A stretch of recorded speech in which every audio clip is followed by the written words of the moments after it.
केदारनाथ से खबर, जहां पर हाईवे पर भारी लैंडस्लाइड एक बार फिर से हुआ है। डोलियो देवी पर बड़ी चट्टान टूटकर सड़क पर आ गई है। गनीमत रही कि जिस समय भूस्खलन हुआ उस वक्त सड़क से कोई नहीं गुजर रहा था, नहीं तो कोई बड़ा हादसा हो सकता था। केदारनाथ हाईवे पर बारिश के जगह जगह पर भूस्खलन का खतरा बना हुआ है बारिश के बाद से, और कई बार पहाड़ी से मलबा आने की वजह से सड़क भी बंद हो रही है। हालांकि प्रशासन की टीम बंद हाईवे को खोलने के काम में जुटी है।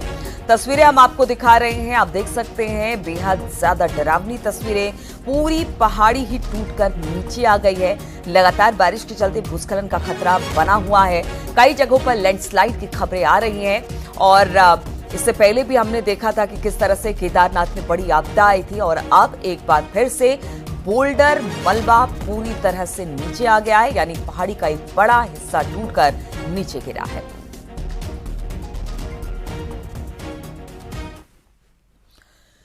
रुद्रप्रयाग में केदारनाथ हाईवे पर गुप्तकाशी से सोनप्रयाग के बीच लगभग 7 जगह स्लाइडिंग जोन हर दिन परेशानी का सबब बन रहे हैं, और हल्की बारिश होते ही मलबा और पत्थर सड़क पर आ रहे हैं। सबसे ज्यादा समस्या डोलियो देवी के पास है, जहां हल्की बारिश होते ही हर दिन हाईवे बंद हो रही है।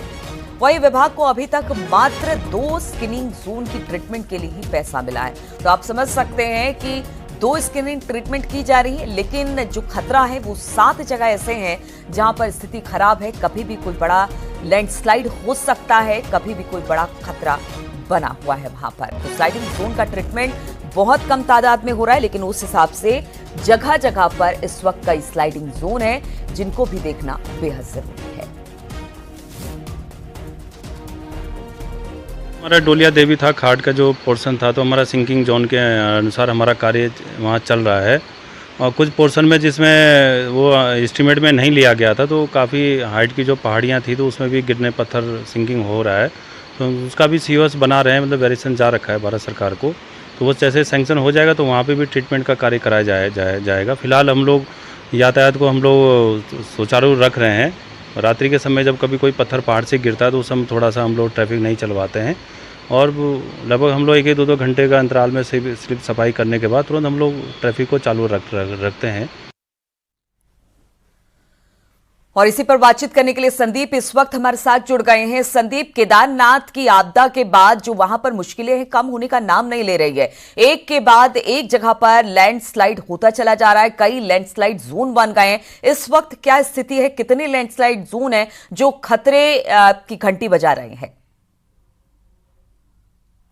जी बिल्कुल नीलू, आपको बता दें कि क्योंकि केदारनाथ वाला जो क्षेत्र है काफ़ी सेंसिटिव क्षेत्र है, और पहाड़ों में अक्सर जो बरसात के मौसम होता है, बरसात मानसून सीजन होता है, उसमें स्लाइडिंग और सिंकिंग जोन सबसे अधिक मुसीबत का सबब बनते हैं। और यही स्थिति अभी केदारनाथ हाईवे की है, क्योंकि आपको पता है कि कुछ दिनों पहले केदारनाथ में जो आपदा घटी थी उसके बाद अभी भी हालात वहाँ पे सुधर नहीं पाए, और वहाँ पे जो सड़क मार्ग इसको ठीक किया जा रहा है, पैदल मार्ग इसको ठीक किया जाना है। इसके साथ ही वहाँ पर हालांकि अभी हेली यात्रा चल रही है, लेकिन जब तक सड़क और पैदल मार्ग ठीक नहीं होते तब तक वहाँ पर यात्रा का पूरी तरह चल पाना मुश्किल है। लेकिन सबसे बड़ी दिक्कत यह है कि जो रोजाना दिक्कत वहाँ पर है वो है वहाँ पर सिंकिंग जोन की, क्योंकि जो गुप्तकाशी से और सोनप्रयाग का जो लगभग 12 से 13 किलोमीटर का पैच है उस पर 7 सिंकिंग जोन है, और वो ऐसे जोन है जो हर दिन कहीं ना कहीं खतरे का सब है। लगातार वहाँ पे स्लाइडिंग हो रही है। आपको कल भी एक लगातार एक तस्वीरें हमने दिखाई थी न्यूज 18 पे, कल एक पहाड़ी दरक गई थी, उसके बाद काफी दिक्कतें वहाँ पे थी। वो गनीमत रही कि वहाँ पे कोई वाहन नहीं थे, और जब हम पिछली बार हम रिपोर्टिंग के लिए भी गए थे वहाँ पे, तो लगातार हम भी अपनी जान मुश्किल में डालकर वहाँ पे से निकले थे। तो कहीं ना कहीं यात्रियों के लिए तो ये सबसे बड़ा खतरा है। और सबसे बड़ी बात है कि एनएच जो डिपार्टमेंट है उसने 7 सिंकिंग जोन का एस्टिमेट भारत सरकार को भेजा था एनएच को, लेकिन उसमें से केवल 2 के लिए ही बजट मिला है, और बाकी के लिए अभी तक पैसा नहीं मिला है। और सबसे बड़ी दिक्कत अब एनएच के सामने ये है, क्योंकि लगातार बरसात हो रही है, यात्रा भी चल रही है, तो ऐसे में अगर वहाँ पर ट्रीटमेंट का कार्य किया जाता है तो कहीं ना कहीं वहाँ पे दिक्कतें होगी, जाम की समस्या पैदा होगी। तो अब एनएच ये सोच रहा है कि कहीं ना कहीं बरसात सीजन खत्म हो जाए तो उसके ही बाद वहाँ पे काम शुरू किया जाए, उसका ट्रीटमेंट। लेकिन दिक्कत बड़ी है, खतरा ज्यादा है, और कहीं ना कहीं यात्रियों के लिए जो बाहर से लोग आते हैं जिनको पता नहीं रहता है पहाड़ों में, उनके लिए ज्यादा दिक्कत है। जी चलिए ठीक है संदीप, बहुत बहुत शुक्रिया आपका जानकारी देने के लिए। और बद्रीनाथ हाईवे भारी बारिश के बाद बंद हो चुका है। हाईवे गौचर कमेड़ा के पास मार्ग बंद हो गया है। मलबा आने की वजह से पूरी तरह से मार्ग एक तरह से बंद माना जा रहा है। सड़क बंद होने से गाड़ियों की लंबी लंबी लाइनें दोनों तरफ लग गई है, जिसकी वजह से बद्रीनाथ धाम और हेमकुंड जाने वाली यात्री रास्ते में ही फंस गए हैं। NHI यानी कि हिंडाल्को सड़क को खोलने में जुटी है। वहीं शनिवार को NHIDCL कंपनी के खिलाफ लोगों ने नाराजगी भी जताई, जिसको लेकर लोगों ने समय पर हाईवे न खोलने प्रयास।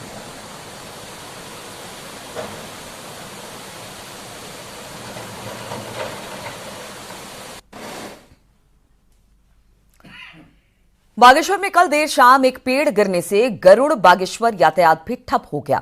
इस पेड़ के गिरने से एक टैक्सी और एक मकान की दीवार क्षतिग्रस्त हो गई। पुलिस ने मौके पर पहुंचकर यातायात सुचारू करवाया। तो तस्वीरें आप देख रहे हैं किस तरह से एक देवदार का पेड़ गिरा और इसके नीचे मकान की एक दीवार आ गई और एक टैक्सी भी इसके नीचे आ गई। बाद में पेड़ की डालियों को वहां से हटाया गया, काटा गया, तब जाकर वहां से रास्ते को खोला जा सका।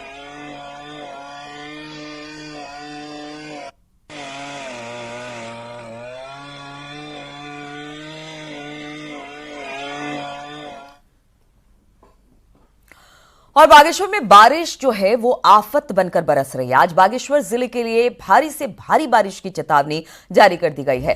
बारिश के अलर्ट जारी होने के बाद जिला प्रशासन ने सभी आपदा रिस्पांस टीम को अलर्ट मोड पर रहने के लिए कहा है। इस मानसून सबसे अधिक नुकसान लघु सिंचाई की परिसंपत्ति के बाद सड़कों और आवासीय मकानों। बातचीत करने के लिए इस वक्त बागेश्वर से सुष्मिता थापा सहयोगी जारी किया है बागेश्वर के लिए। उन्हें बताया है कि बागेश्वर में जो आज है भारी से भारी बारिश होने की जो संभावना आज बागेश्वर में लगातार जो बारिश हो रही है उसके कारण कई तरह के नुकसान हम इसमें सामने दिख रहे हैं। 42 करोड़ का इसमें अब तक नुकसान बागेश्वर में हो चुका है और ये जो आंकड़े हैं जुलाई के जो पहले हफ्ते थे उसमें 4.5 करोड़ का नुकसान इसमें हुआ था और जो आखिरी जो इस हफ्ते में ये जो नुकसान था 42 करोड़ पहुंच गया। और इसमें भी सबसे ज्यादा नुकसान जो है सिंचाई विभाग के परिसंपत्तियों को हुआ है, जिसमें 27 करोड़ का नुकसान उनकी योजनाओं को हुआ है। तो प्रशासन लगातार इसमें देख रहा है। बागेश्वर में लगातार बारिश के कारण जो नुकसान है उसके आंकड़े बढ़ रहे हैं। साथ ही इसमें इस बार सबसे ज्यादा जो नुकसान है मकानों को देखने को मिल रहा है। अब तक 150 से जो ज्यादा मकान है वो क्षतिग्रस्त हो चुके हैं और प्रशासन लगातार इसमें रिस्पांस को दे रहा है। लोगों जिनके मकान टूट गए हैं उनके रहने की व्यवस्था भी इसमें की जा रही है। बिल्कुल, तो भारी बारिश से लगातार नुकसान देखा जा रहा है सुष्मिता, और सबसे ज्यादा यही कोशिश की जा रही है कि किस तरह से इसकी भरपाई हो पाए। बहुत बहुत शुक्रिया आपका जानकारी देने के लिए। उत्तराखंड में मौसम विभाग ने तेज बारिश का अलर्ट जारी किया। प्रदेश में भारी बारिश का रेड अलर्ट जारी किया गया है। वहीं इसके साथ आज बागेश्वर में भारी से भारी बारिश हो सकती है। तो लगातार हर एक जगह पर देखने को मिल रहा है बारिश का पानी लोगों के लिए मुसीबत बना हुआ है। भारी वर्षा एक दुक्का जगहों में जो हिल्स में है, जो डिस्ट्रिक्ट हमारे उनमें वो मिलेगी और जो बागेश्वर डिस्ट्रिक्ट है उसमें हैवी से वेरी हैवी तक 11 तारीख को भी, तो वहाँ पर वो रहने की संभावना है। उसके बाद थोड़ी एक्टिविटी कम हो जाएगी आगे 1-2 दिन जो है, और आगे जो बढ़ेगी एक्टिविटी वो करीब 15 से जो है बढ़ता हुआ दिख रहा है, या 14 शाम रात से 15 से जो है।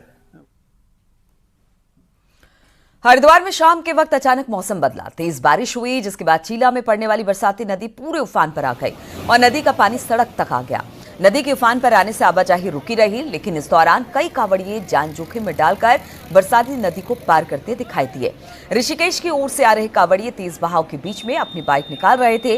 कांवड़ियों की ये लापरवाही हुआ, लेकिन फिर भी अगर इस तरह की चीजें हैं तो हम लोगों से यही अपील करेंगे कि इस तरह से नाले पार ना करें। कभी भी पानी का फोर्स बढ़ सकता है और आपकी जान भी जा सकती है।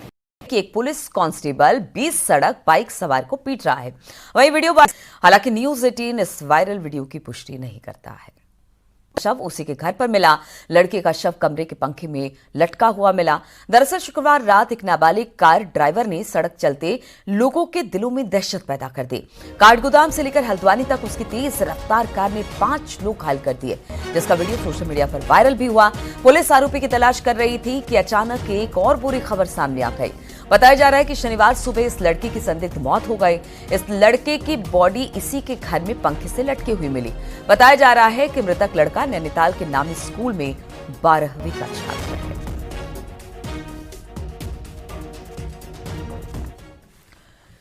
रामनगर में छोई के पास एक्सीडेंट में एक लड़की की मौत हो गई, जबकि एक लड़का गंभीर रूप से घायल हो गया। परिजनों का आरोप है कि पुलिस की गाड़ी ने स्कूटी को टक्कर मार दी। गाड़ी सीओ संचार रुद्रपुर की बताई जा रही है। एक्सीडेंट की खबर जैसे ही उसके परिजन और मोहल्ले वालों को लगी तो सभी लोग कोतवाली पहुंच गए। आरोपियों को पकड़ने की अब मांग की जा रही है। मेरा भाई और वो हमारे घर में टाइल लगाने वाले मिस्त्री वहाँ बैल पड़ा और टाइल देखने के लिए गए थे और उनके लौटने के दौरान उनका एक्सीडेंट हुआ है। सीओ की गाड़ी से बताया जा रहा है और उसका फुल प्रूफ भी है, वीडियो भी है। और जब मुझे यही पता लगा कि सीओ की गाड़ी से एक्सीडेंट हुआ है और दोनों ड्राइवर और उसके बगल में जो बैठे थे दोनों बिल्कुल फुल थे बिल्कुल एकदम, और पुलिस लिपापोती कर रही है। और यहाँ दारू पी के जब यहाँ छोड़ना है, यहाँ छोड़ के सीधे भाग गए दो ड्राइवर भी मेडिकल कराने नहीं आए थे। और उत्तर प्रदेश के साथ आज भी मसले पूरी तरह से नहीं सुलझ पाए हैं। उत्तराखंड में करीब 1000 हेक्टेयर से ज्यादा जमीन पर उत्तर प्रदेश का कब्जा है। ऐसे में उत्तराखंड फिर से दावे की तैयारी कर रहा है। वहीं पूर्व सीएम हरीश रावत के मुताबिक जहां पर साल 2016 में थे, आज भी वहीं खड़े हैं।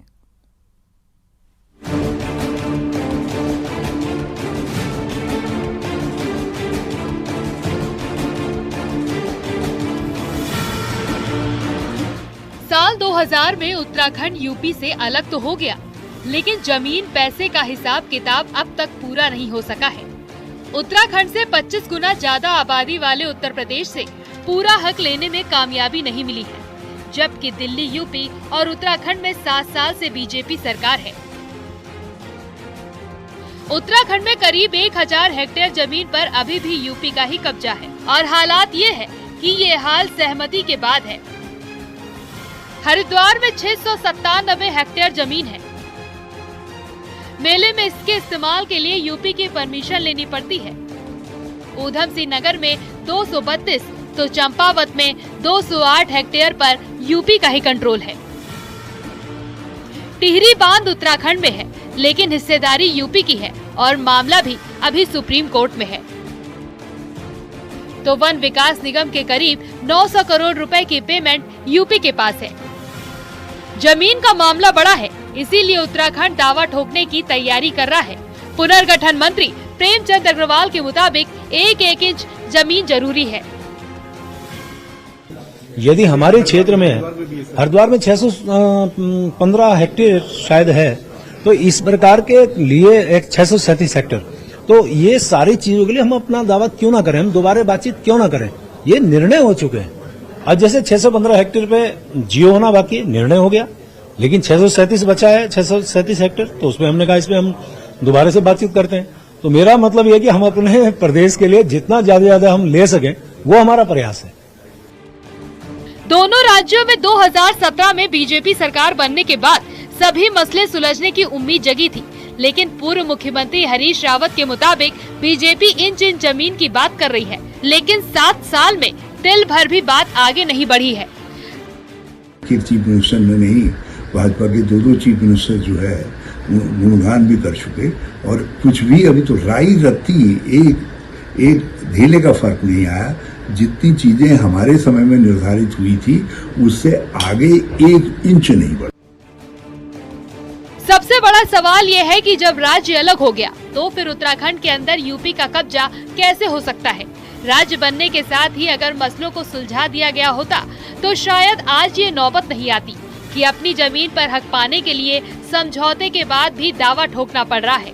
दीपांकर भट्ट, न्यूज़ 18, देहरादून।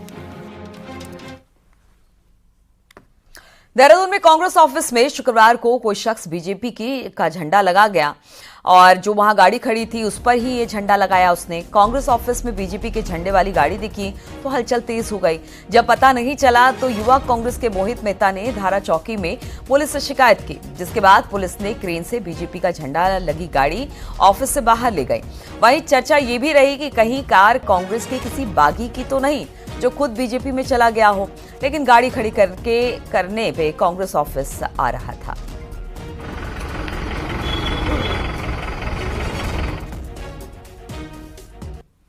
उत्तराखंड में जनवरी से निकाय चुनाव का इंतजार हो रहा है, पर अब सरकार चुनाव के लिए तैयार होने की बात खुद कह रही है। शहरी विकास मंत्री के बयान से बीजेपी खुश है, लेकिन कांग्रेस को उनकी बात पर यकीन नहीं है।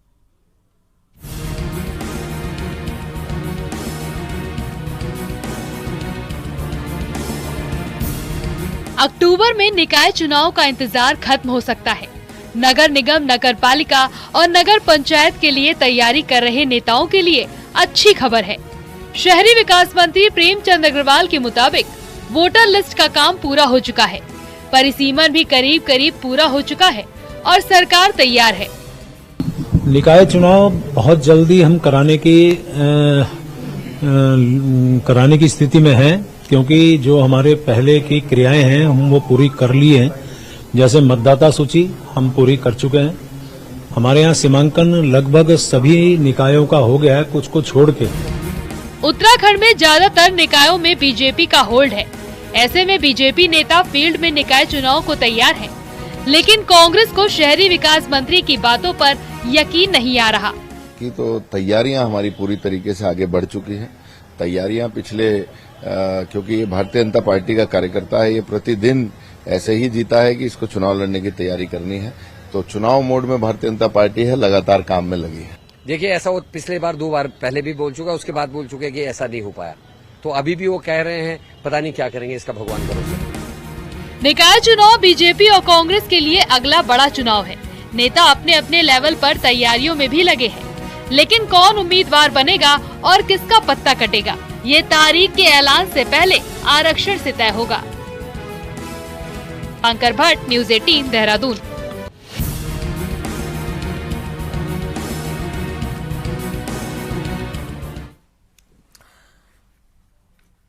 और कोटद्वार से खबर, जहां पर बालासोर में आयोजित हरेला तीज कार्यक्रम में पहुंची विधानसभा अध्यक्ष रितु खंडूरी महिलाओं के साथ जमकर थिरकी। कार्यक्रम में लोकगीत पर रितु खंडूरी महिलाओं के साथ डांस करती नजर आई। इस दौरान रितु खंडूरी ने कहा कि पहाड़ की महिलाएं आत्मविश्वास के साथ हर क्षेत्र में आगे आ रही हैं और अपनी परंपराओं को भी आगे बढ़ाने का काम कर रही हैं।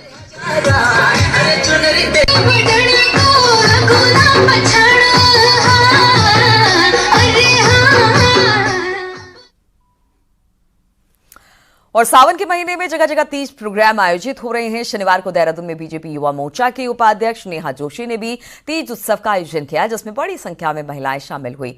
तीज उत्सव की मुख्य अतिथि समाज सेवी माता मंगला रही। उन्होंने सभी महिलाओं को तीज की शुभकामनाएं दी और नेहा जोशी ने कहा कि तीज उत्तराखंड का पर्व नहीं है, लेकिन अब महिलाएं इस पर्व को मना रही हैं। महिलाओं के लिए बहुत गर्व की बात है कि समय समय पर उनके सुहाग के लिए और वो बड़ा हमेशा से अपने पतियों की सुरक्षा के लिए इस व्रत को रखती थी। तो आज हम सब सौभाग्यशाली हैं कि हमारी बेटी अपने नेहा ने इतनी सुंदर सोच के साथ महिलाओं के लिए कार्यक्रम रखा और मैं उनको बधाई देती हूँ।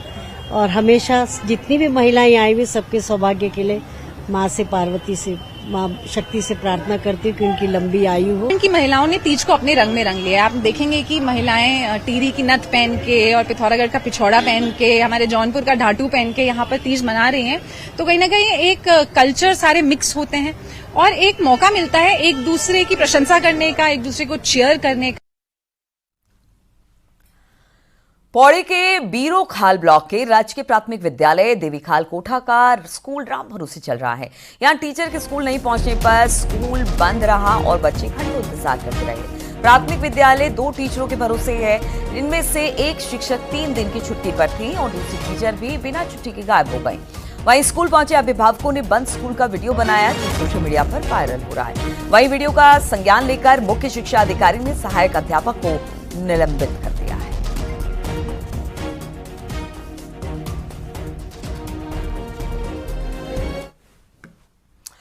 और अब देख लेते हैं पहाड़ टॉप 10। चक्राता वन विभाग की रिवर रेंज में देवदार के पेड़ काट रहे एक शातिर वन तस्कर को वन विभाग की टीम ने मौके से धरता पहुंचा। इस दौरान तस्कर के 2 साथी चकमा देकर फरार हो गए। अल्मोड़ा पुलिस ने 2 चोरों को गिरफ्तार कर जेल भेज दिया है। दोनों युवक नेपाली हैं जो रात को चोरी करते थे और दिन को जंगल में छिप जाया करते थे।